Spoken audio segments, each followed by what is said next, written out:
नमस्कार. श्रीदेव कुणकेश्वर मंदिर देवस्थान ट्रस्ट कुणकेश्वर. आणि आज आपण इथे दर्शनासाठी आम्ही आलेलो आहोत.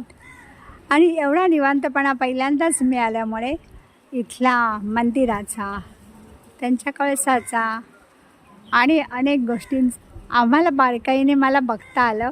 त्याचा हा सुंदर व्हिडिओ नक्कीच तुम्हालाही आवडेल.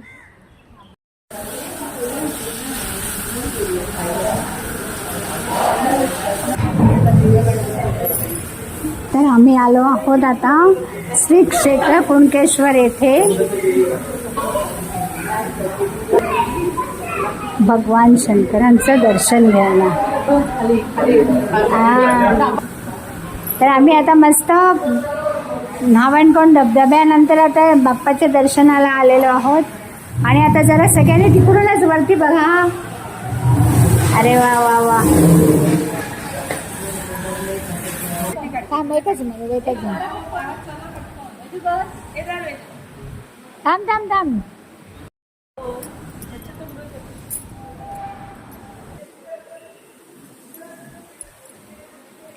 आणि आज आम्ही इथे आलो आहोत.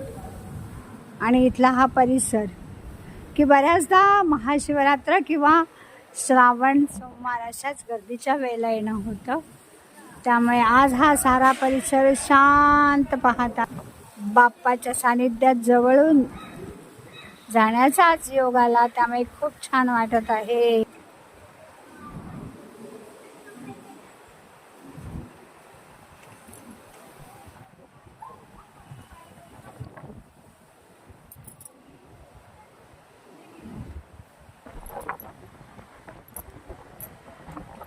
आणि मूर्तीच्या अभिषेकानंतर गोमुखातून पडणार आहे असं वाटते की गोमाता आपल्याशी संवादच साधते. आणि येथील हे श्रीदेव जोगेश्वरी मंदिर म्हणजे इथलं बांधकाम आपण बघितलं ना तर हे बांधकाम वेगळ्याच प्रकारचं आपणाला दिसून येतं.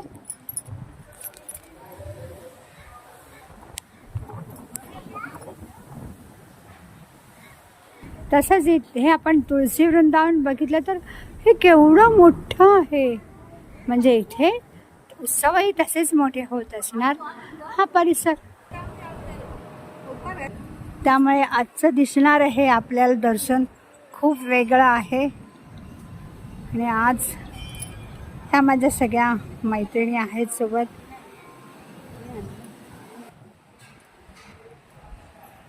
खरं तर हे आपण खरं तर या मंदिराचं बांधकाम पाहिल्यानंतर आपल्याला लक्षात येत आहे की किती सुबकतेने, कलात्मकतेने हे सगळं केलेलं आहे. आणि यातले हे कलश आहेत, कळस. अर्थात आपल्याला सोबत माहितगार व्यक्ती असल्याशिवाय आपण ह्याचा अर्थ लावू शकत नाही. आणि हे इथे असलेले घोडे, हे सारं आजच लक्षात येत आहे. आणि इथे असलेला नाग, रोज आपण आल्यानंतर बाप्पाच्या दर्शनासाठीच उत्सुक असतो. आणि बाप्पा तरी आपल्याला सहजासहजी भेटू शकतो का? नाही. त्यासाठी आपल्याला कष्ट हे घेतलेच पाहिजे. आणि असा हा समुद्र आणि या समुद्राच्या कुशीवरती बसलेलं हे कुणकेश्वर देवस्थान.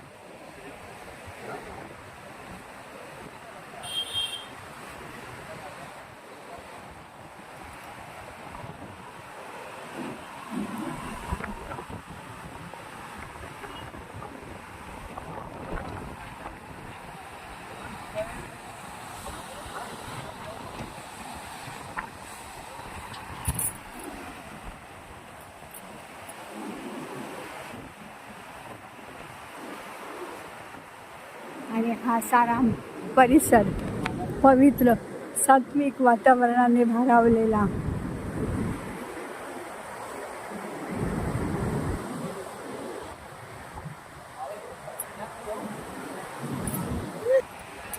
सोमवती अमावास्याला ज्यावेळी आम्ही येतो त्यावेळी ती असणारी खूप गर्दी आणि त्यानंतर इथे असणारी दुकानं आणि मागणीच्या मनाने असलेला पुरवठा हे तर फारच जास्त प्रमाण असतं.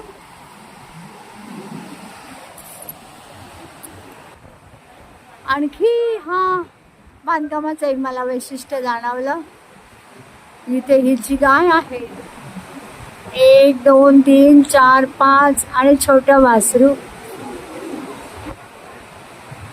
प्राशन करताना काय प्राशन करत असतील लक्षात येत नाही आहे, पण इतके बारकावे कधी या देवळाचे बघितलेच गेले नाहीत. आणि इथून नेहमी आम्ही महाशिवरात्रीला दर्शन घेतल्यानंतर बाहेर येतो, त्यामुळे इथे बाहेर पडताना आमच्या चेहऱ्यावरती असलेलंच एक हास्य असतं, प्रसन्नता, समाधान असते, ती शब्दात वर्णन करता येण्यासारखी नसते. त्यामुळे आज ते सारं मस्त वाटत आहे. आणि ही निळकंठ अमात्य यांचं समाधीस्थळ आहे.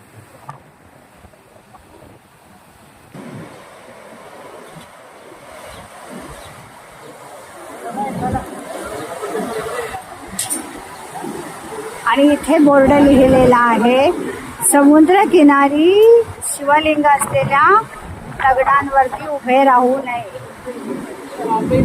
पावित्र्य राखावे. तर या ठिकाणी जे हे खडक आहेत त्या खडकांवरती अनेक शिवपिंड्या आहेत की त्या आपल्याला जवळ गेल्यावर दिसतात. आणि छोटीशी चिवताईची मैत्रीण आणि अनेक चिवताई, श्री गणेश मंदिर आणि त्याचा कळस. आपण जर हे कळस बघितले ना तर ह्याचं बांधकाम वेगळ्याच प्रकारचं आहे. आणि इथे असलेला हा ध्वज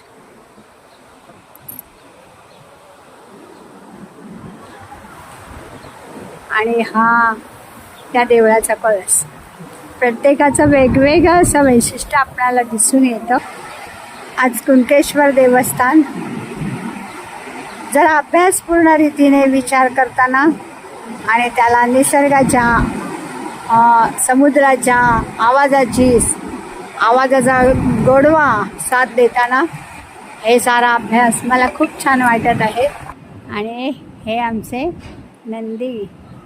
नंदी बाळ शंकराचं अतिशय आवडता. असं म्हणतात की आपण नंदीच्या कानात आपल्या मनातली इच्छा सांगितली की ती आपली पूर्ण होतेच. तर बाप्पा, माझ्या बाप्पाच्या कानात सांग, सर्वांना खूप सुखी ठेव, समाधानी ठेव, आनंदी ठेव.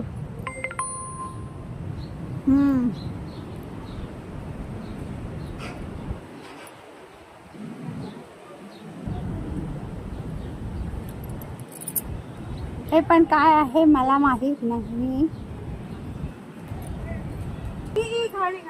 श्रीदेव मंदिराचं आपण हे बघितलं तर हे सुद्धा बांधकाम आपल्याला खूप खूप खूप खूप वेगळं दिसतंय.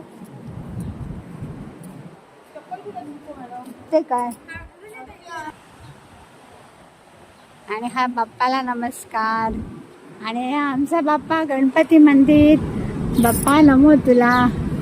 आणि इथे असणाऱ्या शिवपिंड्या, या शिवपिंड्यांचा गर्दीच्या वेळेला फार आधार वाटतो की आपण देवळापर्यंत एवढ्या गर्दीत पोहोचू शकत नाही. अशा वेळेला आपणाला जे काही देवाला अर्पण करायचं आहे ते आपण अर्पण करू शकतो. म्हणजे आज असं निवांत सारं बघताना ना खरंच खूप खूप चांगलं वाटतंय.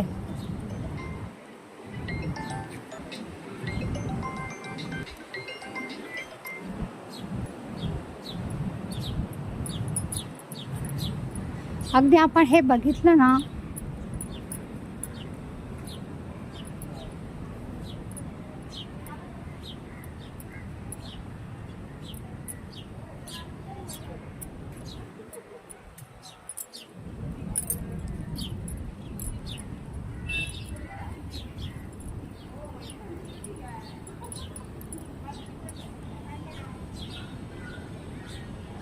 आणि ह्या माझ्या सगळ्या हौशी सखी की आता आपल्या हातात मोबाईल आहे तरी फोटो काढायची हौस काही भागत नाही.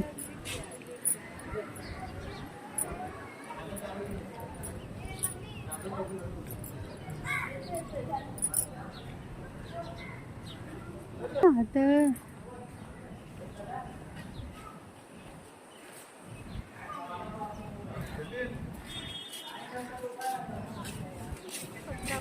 आणि ही प्रवेशद्वारावरची कमान.